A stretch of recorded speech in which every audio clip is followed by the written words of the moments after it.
warahmatullahi wabarakatuh. Kembali ke channel kita Sudut Nurani. Selamat kepada pemirsa channel kita, para sahabat Nurani. Untuk episode kali ini kita akan membahas tentang tema Sumpah Pemuda. Bertepatan ini 28 Oktober. Kita akan mengupas tentang bagaimana pemuda menghadapi era informasi yang begitu mendesak-desak generasi kita, bagaimana pemuda bisa mensikapi dan bisa mengelak dari informasi untuk bisa biar menjadi lebih baik. Nanti kita akan berbincang-bincang, ngobrol dengan, kita tetap bersama Cak Saiful untuk nanti bertanya kepada narasumber, dan saya perkenalkan narasumber kali ini adalah Mas Yusuf Wibisono. Selamat Mas. Selamat Mas. Mas Yusuf Wibisono ini adalah aktif di mantan Ketua PWI Kabupaten Jombang dan sekarang bertugas di Berita Jatim Online. Nanti akan dijelaskan oleh Cak Saiful bagaimana pemuda menghadapi era informasi, gelombang informasi yang begitu dahsyat, yang bisa kita katakan tsunami informasi. Bagaimana pemuda bisa untuk menjadikan informasi itu menjadi berkah, bukan bencana. Monggo Cak Saiful. Oke, terima kasih Cak Farid. Ya. Apa kabar sahabat Nurani semua? Mudah-mudahan kita senantiasa dalam lindungan Allah dan sehat walafiat, tetap semangat. Kali ini kita punya tamu spesial, Mas Yusuf Wibisono. Apa kabar Mas? Sip nggih? Alhamdulillah baik-baik ya. Oke, sahabat Nurani, kita memiliki sejumlah agenda. Kita memiliki sejumlah unek-unek yang nanti akan kita tumpahkan, kita tanyakan dan kita sampaikan secara tuntas kepada Mas Yusuf. Yang tema kali ini akan terkait pula dengan Sumpah Pemuda yang mau tidak mau kita juga tengah berhadapan dengan apa yang tadi disebut Cak Farid sebagai tsunami informasi. Nah, langsung saja sahabat Nurani, kita ingin tahu sebenarnya seperti apa sih kondisi dan keadaan apa yang disebut Cak Farid tadi sebagai tsunami informasi. Apakah sebegitu dahsyat dan mengerikan bagi kita dan terutama bagi para pemuda? Monggo. Ya. Cak Yusuf. Terima kasih. Assalamualaikum warahmatullahi wabarakatuh. Waalaikumsalam. Yang pertama saya ucapkan selamat Hari Sumpah Pemuda 28 Oktober. Keberadaan Sumpah Pemuda tidak lepas dari gerakan pemuda waktu itu. Kemudian berdirinya bangsa ini juga tidak lepas dari pemuda, dari para pahlawan, serta dari ada piranti jurnalistik dalam berdirinya negeri ini. Ada piranti tulis-menulis. Waktu itu Bung Karno, tokoh pergerakan, juga seorang penulis, seorang wartawan. Ada Bung Hatta juga demikian. Ada Bung Semaun juga demikian. Dan masih banyak lagi tokoh-tokoh pergerakan yang waktu itu menyuntikkan kesadaran kebangsaan lewat literasi, lewat dunia tulis-menulis. Ada, kalau Bung Karno punya pikiran rakyat, kalau Bung Hatta ada menulis di The Express dan lain-lain. Jadi waktu itu apa ya, Sumpah Pemuda memang nggak bisa dipisahkan dengan kegiatan Iya. dan gerakan jurnalistik. Betul. Sampai pertama kali yang mengabarkan kepada dunia mengabarkan terjadinya Sumpah Pemuda ya dari koran Sinpo. Koran Sinpo itu ya wartawannya juga ikut terlibat dalam gerakan Sumpah Pemuda itu. Ya.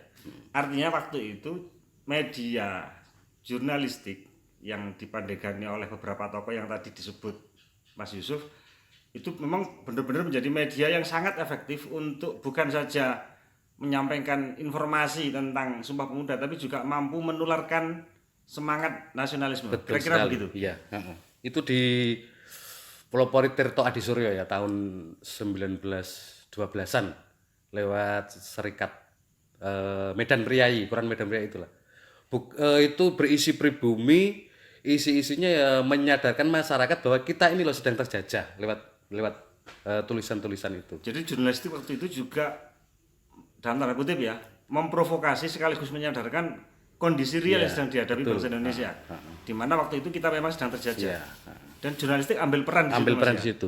Lewat tulisan-tulisan tokoh-tokoh kita memberikan kesadaran, ngoncei kebobrokan kolonial lewat media. Sudah dilakukan seperti itu. Terus Mas Yusuf kan kembali ke tema awal. Mas Yusuf sebagai seorang wartawan mungkin punya pengalaman atau mungkin punya solusi bagaimana generasi kita ini yang calon pemimpin-pemimpin negeri ya bisa dikatakan ya bisa meredam arus informasi yang begitu dahsyat itu sehingga biar tidak mengalami perilaku dirinya sehingga tidak pemuda itu tidak menjadi sosok yang liar atau bagaimana. Mungkin Mas Yusuf punya saran atau trik-triknya. Oke. Saya jelaskan mungkin kondisi media kekinian ya. Ya.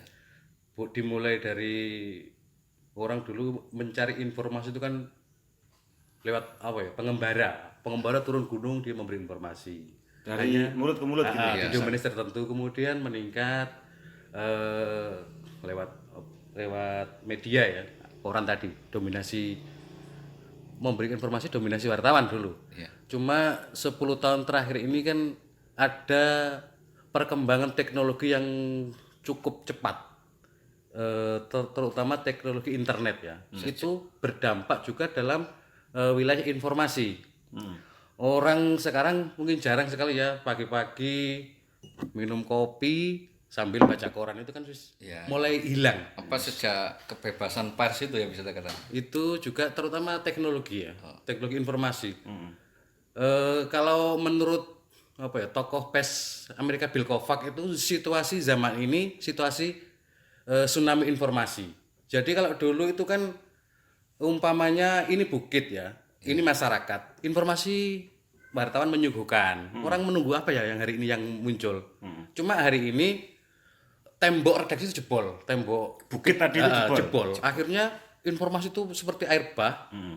Setiap hari, setiap menit kita itu berseliweran informasi di depan kita. Cuma kita tidak bisa memilah akhirnya mana ini informasi, mana fakta, mana sampah, mana abal-abal. Ini campur aduk.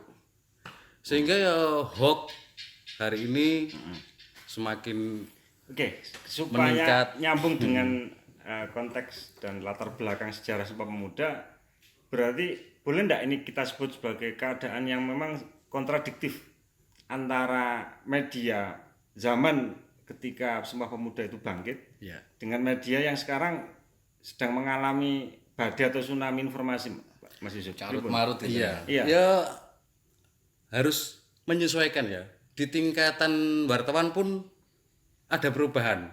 Fungsinya wartawan media bukan hanya memberi berita tapi bagaimana meyakinkan bahwa ini benar-benar berita.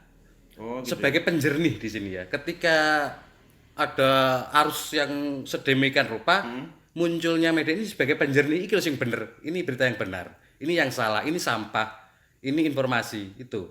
Jadi bukan sekadar memproduk berita, tapi juga menyajikan dan menyuguhkan bahwa ini loh berita. Nah, ini fakta, merasionalkan. Oh gitu ya. Bukan hanya menyuguhkan karena ini tiap hari kan berseliweran informasi seperti itu. Kita melihatkan yang paling rentan itu kan sekarang YouTube atau Instagram dan ini tidak bisa kita bendung gitu kan. Jadi bagaimana kita punya solusi walaupun kita pasti nggak bisa, minimal kita punya pesan untuk generasi muda bagaimana mensiasati setiap dia melek terhadap informasi yang masuk dalam dirinya itu bisa diredam gitu loh. Bagaimana Mas? Ya yang pertama ya harus kita bedakan ya dengan adanya revolusi teknologi berdasarkan dampaknya muncul berita mainstream. Mainstream itu berita yang benar-benar punya kode etik, punya legalitas. Yang kedua media sosial. Media sosial ini media sosial yang media sosial ini ada YouTube, ada Facebook, ada Twitter dan lain-lain. Ini produksinya beda. Kalau media mainstream kan yang diproduksi berita. Dia ada verifikasi, ada 5W1H, ada disiplin kode etik dan lain-lain. Kalau di sini kan enggak. Ini setiap orang, setiap pegang HP, setiap semuanya bisa. Tapi informasi, ini bukan berita ya, informasi. Oke, jadi pelaku media sosial itu merangkap 3 fungsi sekaligus. Dia pencari berita, kemudian penulis berita, sekaligus juga penyebar berita, produk beritanya kan juga dia. Iya. Makanya ketika ini terjadi kan akhirnya peran memberikan informasi itu bukan hanya dominasi wartawan, tapi semua orang pengen memberikan komentar panjang lebar bisa lihat Facebook, orang pengen menulis panjang bisa membuat blog, orang pengen jadi presenter, orang pengen menjadi TV tinggal bikin akun YouTube. Itu kan kemudahan sudah makanya masyarakat pun harus punya benteng ya, terutama generasi muda generasi muda ketika tidak bisa membedakan mana sampah mana informasi ya akhirnya malah kontraproduktif. Yang terjadi tidak bisa menjadi gerakan pemuda seperti era 28. Betul. Malah sebaliknya ya menyebar hoax, menyebar informasi yang sesat, fitnah, seperti itu. Atau gini Mas, kan sering kita ini meminta dan menganjurkan para penikmat berita atau masyarakat untuk memiliki filter cara berpikir supaya mereka bisa menyaring mana berita yang akurat, objektif dan sesuai dengan fakta, mana berita yang bohong atau hoax.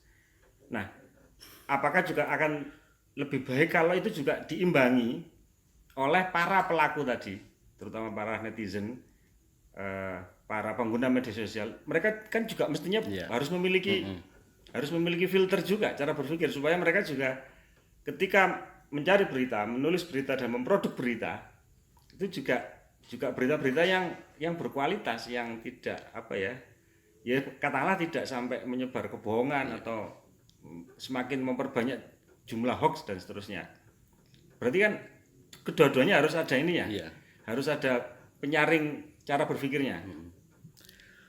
Mungkin bisa dilakukan ya, masyarakat ketika dalam kondisi seperti ini, yang pertama diet informasi, tidak semua informasi itu ditelan mentah-mentah. Kalimatnya diet informasi ya. Nah, ini piye Mas?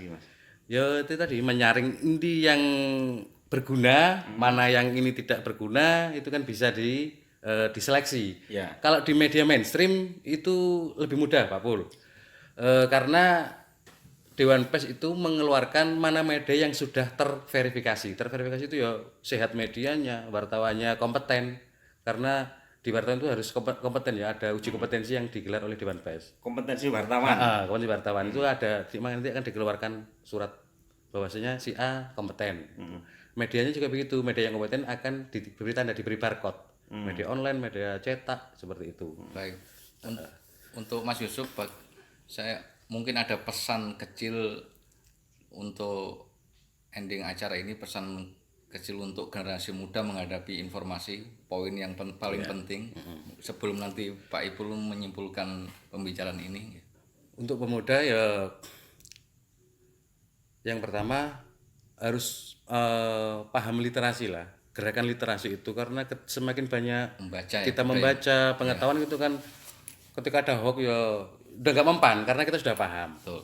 Itu ya harus menjadi pemuda ya harus banyak berkarya. Artinya hari ini lebih mudah media-media yang dijadikan menuangkan aktualitas loh, seperti gagasan.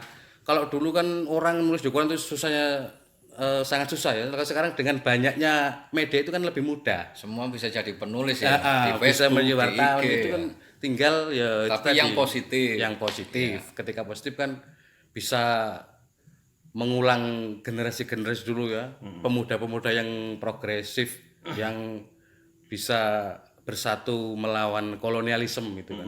Itu kan bisa. Pemuda hari ini ketika sudah tercerahkan dengan asumsi-asumsi positif, ya dia tidak akan terkena hantaman tsunami tadi itu. Ya artinya kan ketika kecerdasan literasi itu bekerja, maka setiap orang kan menjadi subjek yang memproduk berita secara objektif, secara seimbang, secara aktual, dan pasti juga akan menghindari berita-berita yang bersifat bohong atau hoax tadi itu ya. Artinya daripada kita terus-menerus dihantam oleh badai dan tsunami informasi, mungkin saatnya kita juga perlu menjadi subjek yang memproduk berita yang bermanfaat dan bernilai untuk masyarakat. Betul sekali. Baik, cukup. Semoga obrolan ini bermanfaat untuk pemuda, calon generasi-generasi pemimpin bangsa ya. Semoga ada hikmahnya.